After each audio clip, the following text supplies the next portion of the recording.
Hi, Gray Shooter here. Today I've got my Bodyguard 2.0. Kind of an interesting story about this Bodyguard.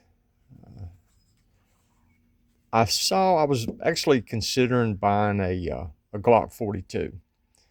And I was looking at little articles on the internet, and I saw a little blurb about Smith & Wesson had announced a new Bodyguard 380. So I tried to find info on it. I couldn't find anything. But the little article did include a picture. So I thought, well, that's really cool, but I couldn't find anything about it. As far as I could tell, it had not been released. So I left, went down to a pawn shop in a local town, and was looking at a Glock 42, but as a lot of pawn shops in this vicinity do, they wanted new prices for a used gun. So I decided to head on down to my local gun shop, place I've traded with for years, and started walking around looking at the guns in the counter. And guess what I saw? This pistol right here. Well, I asked to see it, and the gun salesman said, "Wow, I didn't know we had this." I guess it came in the either that morning or the afternoon before, and he wasn't even aware of it. And so I looked at it, and of course, this bad boy came home with me. Of course, the next 2 or 3 times I walked into the gun shop, the different salesmen, being good salesmen as they should be, they pointed me in the direction of this pistol. And I had to tell them, well, sorry, I've got one in my pocket already. Well, to continue on with this story, I started scouring YouTube and the internet. Couldn't find anything on this pistol. No videos, nothing. I told my wife at that time, I had not started my YouTube channel. And I told my wife at that time, if I did a video on this, I would probably be the first. I might get 1 million views. Well, guess who didn't do it? Me. So anyway, about exactly 1 week later, that's when all the videos on this gun dropped. And so I guess I missed a golden opportunity with that. But and so many people have done videos on this gun. I was a little hesitant to do it. I didn't get in a hurry to do it. I'll put it that way. But I've reviewed quite a few guns. I've got over 60 videos out now. And I thought, now's the time to get this little bad boy out, show it off a little bit and shoot it.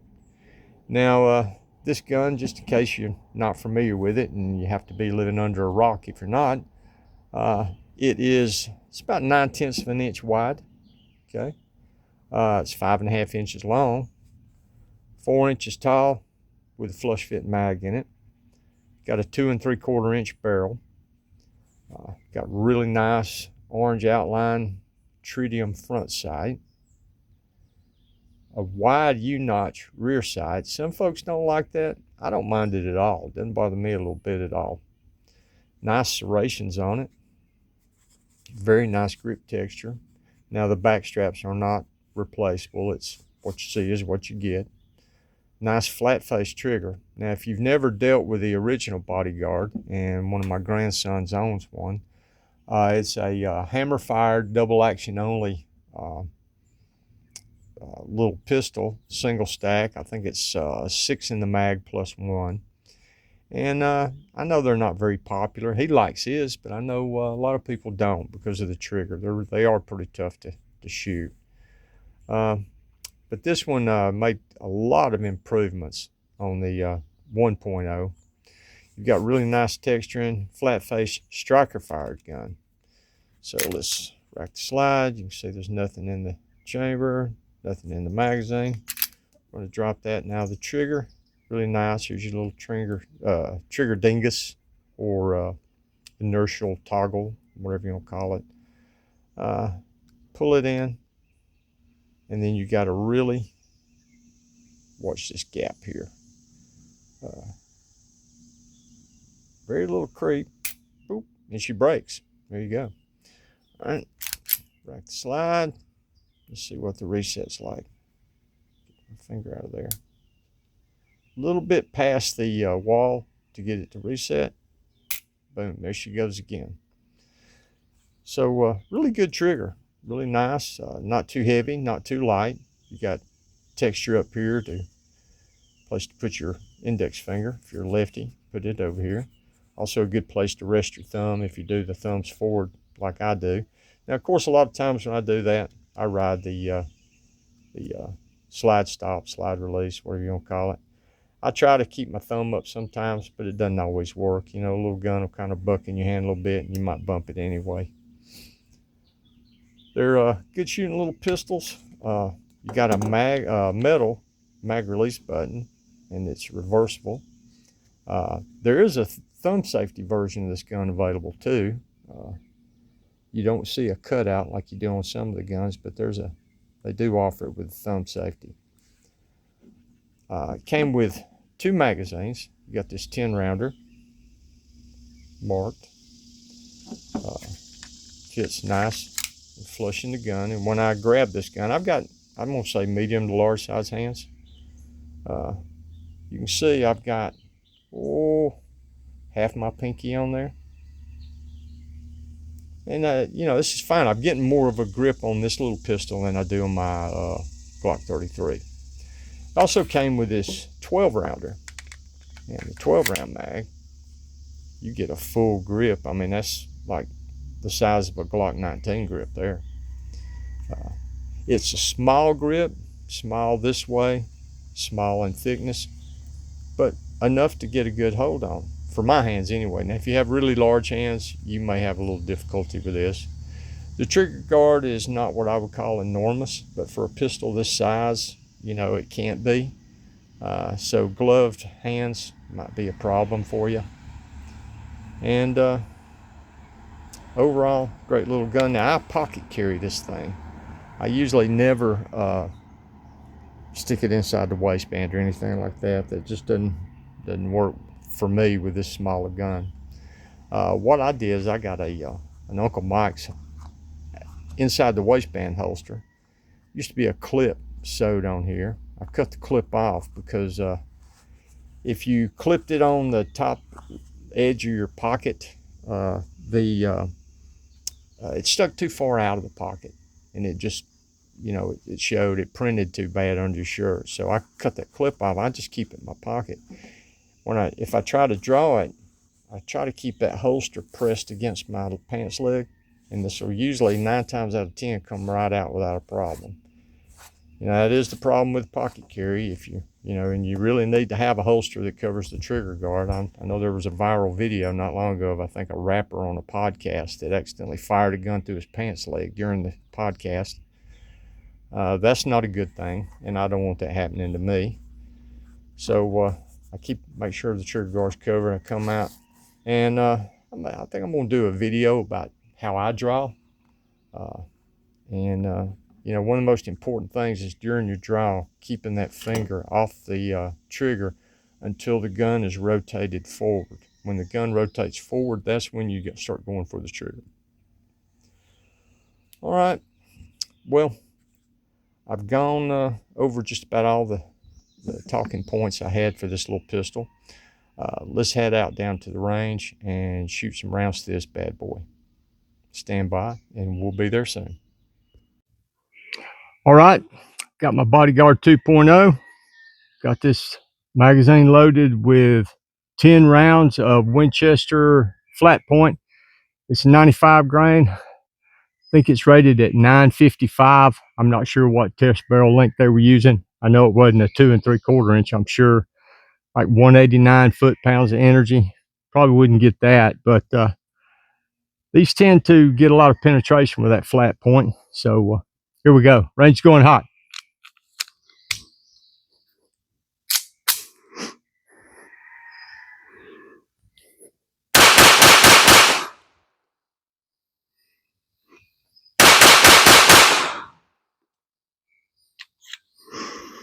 I love it when it rains brass from the sky. All right, let's reload and try again. In that last little clip, I failed to mention I'm at 10 foot. This is my 10-foot marker post here. The 5-yard marker post just in front of me, 7 yards over there. If you were curious, I had 6 alpha, 3 Charlie, and 1 Delta. I've already pasted that target up. I'm gonna reload. We're gonna try this again. It's a lot of fun. I like shooting this fast because you can see the brass just raining down. Sometimes 2 or 3 at a time, and I like that. It's good. It's good to go fast. Range going hot.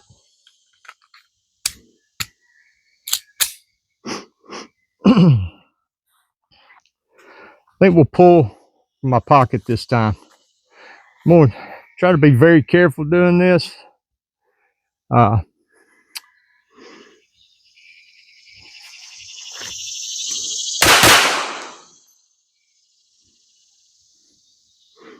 an Alpha and a Charlie that time. 2 Alpha.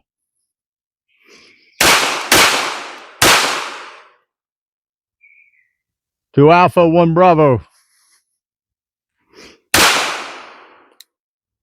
That was a Charlie. That was Alpha. High. And it's like, I think that was another Charlie. Yeah, the gun's clear. Let me get that target and you take a look at it this time.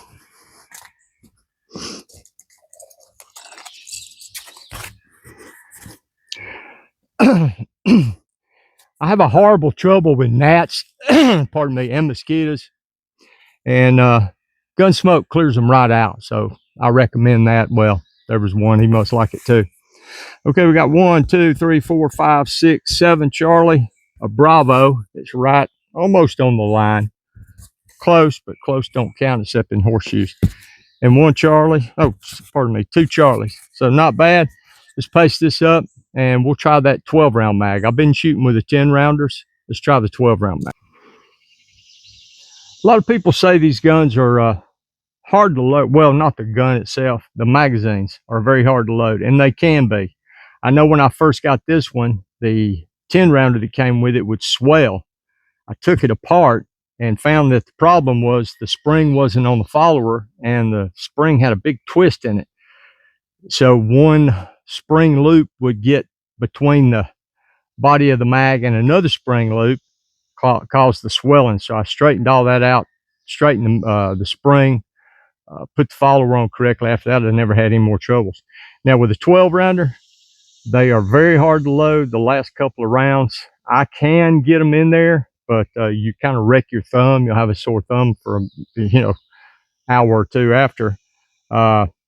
So I bought myself a Maglula, Uplula, whatever you want to call them, one of these bad boys, and it works great. Easy to get that last round in. They are packed in there tight. They didn't leave any room for air. So got the target pasted up. I'm still at 10 yards. I'm going to back us up a little bit. Pardon me.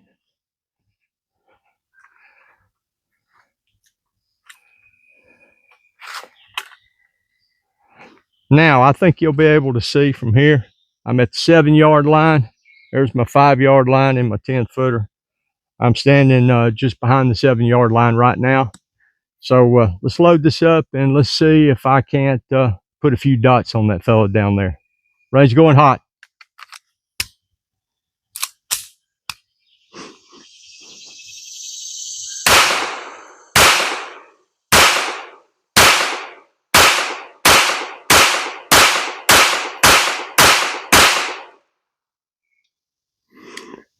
And we are empty. Looks like all Alpha and 1 Charlie. I'm gonna walk down and get that target.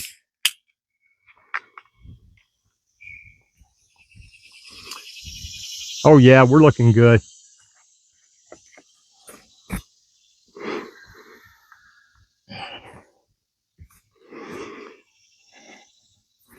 As you can see, there's a line here.